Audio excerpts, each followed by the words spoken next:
So let's get into it. We're doing a deep dive today into something that, well, it defines so much of our world. The difference between biological sex and socially constructed gender. It really does. I mean, you think about it from the moment you're born. Before you can even talk, you're put in, a pink dress or a little blue suit. The roles are assigned. And that's where the confusion starts, right at that moment of gender assignment. Our source material actually separates these two things very clearly. Okay, so let's start with sex. Right. So biological sex, that's purely the physical stuff. We're talking chromosomes, XX or XY, hormones like estrogen, androgen, gonads, all of that. The biology. The biology. And then you have gender.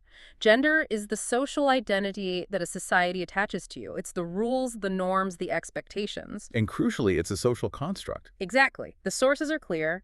It has no meaning on its own, only the meaning we as a society give it. So that's what we need to unpack. Why do we keep smashing these two very different concepts into one rigid and often really harmful binary? Well, I think we have to start by just dismantling the myth that even biology is a simple binary. What do you mean? It's just not a single trait.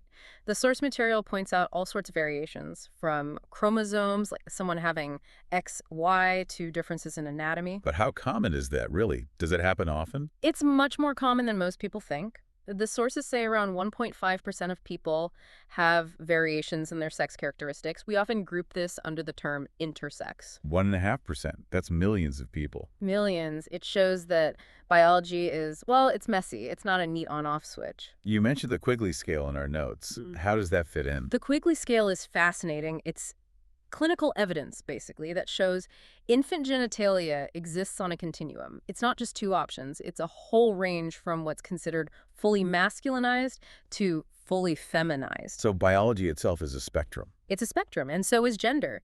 Your gender identity, that innermost feeling of who you are, and your gender expression, how you show that to the world, they also exist on a huge spectrum. Okay, so if biology is this messy and identity is this broad, why do institutions fight so hard to draw these sharp binary lines?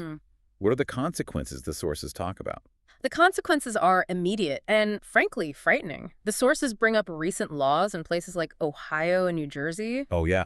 where legislation was passed that could allow school staff or coaches to physically inspect a student's genitals to see if they can play sports. That's the direct result of saying genitals equal gender. It's the most tragic and direct consequence. It's the enforcement of the social construct. Sociologists have a term for this. Right, they do. They call it doing gender. Yeah. The idea is that gender isn't just a thing you are, it's something you actively do every single day. The performance. A continuous